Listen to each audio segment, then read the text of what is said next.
ਅੱਜ 26 ਮਈ 2021 ਨੂੰ ਜ਼ਿਲ੍ਹਾ ਹੁਸ਼ਿਆਰਪੁਰ ਦੇ ਵਿੱਚ ਕੋਵਿਡ ਦੇ ਸਟੈਟਿਸਟਿਕਸ ਇਸ ਪ੍ਰਕਾਰ ਨੇ। ਅੱਜ ਟੋਟਲ ਐਕਟਿਵ ਪੇਸ਼ੈਂਟਸ ਕੋਵਿਡ ਦੇ 2082 ਨੇ ਹੁਸ਼ਿਆਰਪੁਰ ਦੇ ਵਿੱਚ। ਹੁਣ ਤੱਕ 24,882 ਪੇਸ਼ੈਂਟਸ ਕੋਵਿਡ ਤੋਂ ਕਿਉਰ ਹੋ ਚੁੱਕੇ ਨੇ। ਅੱਜ ਨਵੇਂ ਪੋਜ਼ੀਟਿਵ ਕੇਸਿਸ 167 ਆਏ ਨੇ ਅਤੇ 6 ਜਿਹੜੀਆਂ ਡੈਥਸ ਕੋਵਿਡ ਦੇ ਨਾਲ ਰਜਿਸਟਰ ਹੋਈਆਂ ਨੇ। ਤਕਰੀਬਨ ਰੋਜ਼ ਅਸੀਂ 4000 ਤੋਂ 4500 ਦੇ ਕਰੀਬ ਜਿਹੜੇ RT-PCR ਅਤੇ ਰੈਟ ਟੈਸਟਿੰਗ ਕਰ ਰਹੇ ਹਾਂ ਜ਼ਿਲ੍ਹੇ ਦੇ ਵਿੱਚ। ਇੱਕ ਹਫ਼ਤੇ ਤੋਂ ਅਸੀਂ ਦੇਖ ਰਹੇ ਹਾਂ ਕਿ ਥੋੜ੍ਹਾ ਥੋੜ੍ਹਾ ਕਰਕੇ ਜਿਹੜੀ ਪੋਜ਼ੀਟਿਵਿਟੀ ਹੈ ਉਹ ਨੀਚੇ ਆ ਰਹੀ ਹੈ। ਅਸੀਂ ਤਕਰੀਬਨ 10-11% 'ਤੇ ਸੀਗੇ ਪਿਛਲੇ ਮਹੀਨੇ, ਹੁਣ ਇਹ ਪੋਜ਼ੀਟਿਵਿਟੀ ਘੱਟ ਕੇ 6% 'ਤੇ ਆ ਚੁੱਕੀ ਹੈ। ਜੇ ਅੱਜ ਦੀ ਗੱਲ ਕਰੀਏ ਤਾਂ ਅੱਜ ਪੋਜ਼ੀਟਿਵਿਟੀ ਹੁਸ਼ਿਆਰਪੁਰ ਦੀ ਸਿਰਫ 4% ਹੈ, ਲੇਕਿਨ ਓਵਰਆਲ 6% ਹੈ। ਆਮ ਤੌਰ 'ਤੇ ਮੰਨਿਆ ਜਾਂਦਾ ਹੈ ਕਿ 5% ਤੋਂ ਥੱਲੇ ਜੇ ਪੋਜ਼ੀਟਿਵਿਟੀ ਹੋਵੇ ਤਾਂ ਅਸੀਂ ਮੰਨ ਸਕਦੇ ਹਾਂ ਕਿ ਕੋਵਿਡ ਕੰਟਰੋਲ ਦੇ ਵਿੱਚ ਆ ਚੁੱਕਾ ਹੈ। ਸੋ ਹਲੇ ਵੀ ਸਾਨੂੰ ਲੋੜ ਹੈ ਹੋਰ ਐਫਰਟਸ ਕਰਨ ਦੀ, ਹੋਰ ਇਹਤਿਆਤ ਵਰਤਣ ਦੀ, ਤਾਂ ਕਿ ਅਸੀਂ ਜਲਦੀ ਤੋਂ ਜਲਦੀ ਇਹ ਜਿਹੜੀ ਸਾਡੇ ਜ਼ਿਲ੍ਹੇ ਦੀ ਪੋਜ਼ੀਟਿਵਿਟੀ ਹੈ ਇਹਨੂੰ ਅਸੀਂ 5% ਤੋਂ ਥੱਲੇ ਲੈ ਆਈਏ। ਜ਼ਿਲ੍ਹੇ ਦੇ ਵਿੱਚ ਕੰਟੇਨਮੈਂਟ ਜ਼ੋਨ 5 ਬਣਾਏ ਗਏ ਨੇ ਅਤੇ ਮਾਈਕਰੋ ਕੰਟੇਨਮੈਂਟ ਜ਼ੋਨ ਇਸ ਟਾਈਮ ਜਿਹੜੇ ਐਕਟਿਵ ਨੇ ਉਹ 13 ਨੇ। ਵੱਖ-ਵੱਖ ਪਾਬੰਦੀਆਂ ਦੇ ਹੁਕਮ ਜਾਰੀ ਕੀਤੇ ਗਏ ਨੇ। ਇਸ ਵਾਰ ਅਸੀਂ ਥੋੜ੍ਹੀ ਹੋਰ ਛੂਟ ਦਿੱਤੀ ਹੈ ਦੁਕਾਨਾਂ ਦੇ ਖੁੱਲ੍ਹਣ ਦੇ ਟਾਈਮ ਦੇ ਵਿੱਚ, ਲੇਕਿਨ ਇਸ ਦਾ ਮਤਲਬ ਇਹ ਨਹੀਂ ਹੈ ਕਿ ਅਸੀਂ ਬਿਨਾਂ ਵਜ੍ਹਾ ਜਿਹੜਾ ਬਾਹਰ ਘੁੰਮਣਾ ਹੈ ਜਾਂ ਦੁਕਾਨਾਂ 'ਤੇ ਜਾਣਾ ਹੈ ਜਾਂ ਦੁਕਾਨਾਂ 'ਤੇ ਭੀੜ ਪਾਉਣੀ ਹੈ। ਮੇਰੀ ਸਾਰਿਆਂ ਨੂੰ ਇਹ ਹੱਥ ਜੋੜ ਕੇ ਬੇਨਤੀ ਹੈ ਕਿ ਹਲੇ ਵੀ ਸਾਨੂੰ ਬਹੁਤ ਜ਼ਰੂਰਤ ਹੈ ਕਿ ਅਸੀਂ ਭੀੜ ਵਾਲੇ ਇਲਾਕਿਆਂ ਦੇ ਵਿੱਚ ਨਾ ਜਾਈਏ, ਬਿਨਾਂ ਵਜ੍ਹਾ ਬਾਹਰ ਨਾ ਘੁੰਮੀਏ ਅਤੇ ਸੋਸ਼ਲ ਡਿਸਟੈਂਸਿੰਗ ਬਣਾ ਕੇ ਰੱਖੀਏ, ਮਾਸਕ ਜ਼ਰੂਰ ਪਾ ਕੇ ਰੱਖੀਏ। ਇਸ ਤੋਂ ਇਲਾਵਾ ਜਿਹੜੀ ਹੁਣ ਅੱਜ ਮੈਂ ਜ਼ਰੂਰੀ ਇੱਕ ਗੱਲ ਸ਼ੇਅਰ ਕਰਨਾ ਚਾਹੁੰਦੀ ਹਾਂ ਉਹ ਹੈਗੀ ਜੋ ਬਲੈਕ ਫੰਗਸ ਦੇ ਬਾਰੇ ਬਹੁਤ ਆਪਾਂ ਸੁਣ ਰਹੇ ਹੈਗੇ ਹਾਂ। ਸਾਡੀ ਕੰਟਰੀ ਦੇ ਵਿੱਚ ਕੁਝ ਸਟੇਟਸ ਦੇ ਵਿੱਚ ਬਹੁਤ ਕੇਸਿਸ ਆ ਰਹੇ ਨੇ, ਪੰਜਾਬ ਦੇ ਵਿੱਚ ਵੀ ਕੇਸਿਸ ਰਿਪੋਰਟ ਹੋਏ ਨੇ। ਹੁਸ਼ਿਆਰਪੁਰ ਦੇ ਵਿੱਚ ਵੀ 2 ਸਸਪੈਕਟਡ ਕੇਸਿਸ ਬਲੈਕ ਫੰਗਸ ਦੇ ਰਿਪੋਰਟ ਹੋਏ ਨੇ, ਜੋ ਕਿ ਇਸ ਟਾਈਮ PGI 'ਚ ਰੈਫਰ ਕੀਤੇ ਗਏ ਨੇ। ਬਲੈਕ ਫੰਗਸ ਇੱਕ ਬਹੁਤ ਹੀ ਰੇਅਰ ਡਿਜ਼ੀਜ਼ ਹੈ। ਇਹ ਕੋਵਿਡ ਤੋਂ ਪਹਿਲਾਂ ਵੀ ਇਹ ਹੋਂਦ ਵਿੱਚ ਸੀ, ਐਸਾ ਨਹੀਂ ਹੈ ਕਿ ਕੋਵਿਡ ਤੋਂ ਬਾਅਦ ਹੀ ਕੋਈ ਨਵੀਂ ਡਿਜ਼ੀਜ਼ ਇਹ ਐਗਜ਼ਿਸਟੈਂਸ 'ਚ ਆਈ ਹੈ। ਇੱਕ ਫੰਗਲ ਡਿਜ਼ੀਜ਼ ਹੈ ਜਿਵੇਂ ਬਾਕੀ ਫੰਗਲ ਡਿਜ਼ੀਜ਼ ਹੁੰਦੀ ਹੈ। ਹੋਰ ਵੀ ਹੁਣ ਅੱਜ ਕੱਲ੍ਹ ਵਾਈਟ ਫੰਗਸ, ਯੈਲੋ ਫੰਗਸ ਦੀ ਵੀ ਗੱਲ ਚੱਲ ਰਹੀ ਹੈ। ਬੇਸਿਕਲੀ ਇਹ ਸਾਰੀਆਂ ਹੈ ਫੰਗਲ ਡਿਜ਼ੀਜ਼ਸ ਜੋ ਕਿ ਬਹੁਤ ਰੇਅਰ ਨੇ ਅਤੇ ਜੇ ਤੁਸੀਂ ਬਿਲਕੁਲ ਫਿਟ ਹੋ, ਹੈਲਦੀ ਹੋ, ਤੁਹਾਨੂੰ ਕੋਈ ਪ੍ਰੋਬਲਮ ਨਹੀਂ ਹੈ, ਹੈਲਥ ਇਸ਼ੂ ਨਹੀਂ ਹੈ, ਫਿਰ ਤੁਹਾਨੂੰ ਬਿਲਕੁਲ ਫਿਕਰ ਕਰਨ ਦੀ ਜ਼ਰੂਰਤ ਨਹੀਂ ਹੈ। ਇਹ ਬਲੈਕ ਫੰਗਸ ਤੁਹਾਨੂੰ ਅਫੈਕਟ ਨਹੀਂ ਕਰੇਗੀ।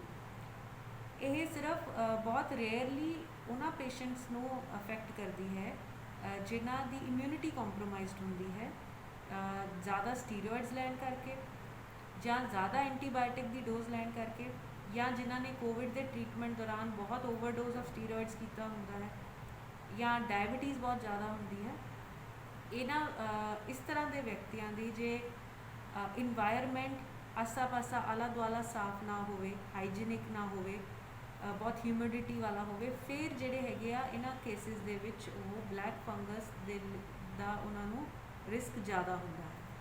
ਸੋ ਸਭ ਤੋਂ ਪਹਿਲਾਂ ਤਾਂ ਮੈਂ ਇਹੀ ਸਾਰਿਆਂ ਨੂੰ ਕਹੂੰਗੀ ਇਹਦੇ 'ਚ ਪੈਨਿਕ ਹੋਣ ਦੀ ਜ਼ਰੂਰਤ ਨਹੀਂ ਹੈ। ਜਿਹੜਾ ਫਿਟ ਐਂਡ ਹੈਲਦੀ ਬੰਦਾ ਹੈ ਉਸਨੂੰ ਇਹ ਇਫੈਕਟ ਨਹੀਂ ਕਰਦੀ, ਲੇਕਿਨ ਜਿਹੜੀ ਕੈਟੇਗਰੀ ਮੈਂ ਹੁਣੇ ਦੱਸੀ ਹੈ ਉਹਦੇ ਵਿੱਚ ਸਾਨੂੰ ਪ੍ਰੀਵੈਂਸ਼ਨ ਇਹਦੇ ਵਿੱਚ ਕਰਨ ਦੀ ਜ਼ਰੂਰਤ ਹੈ।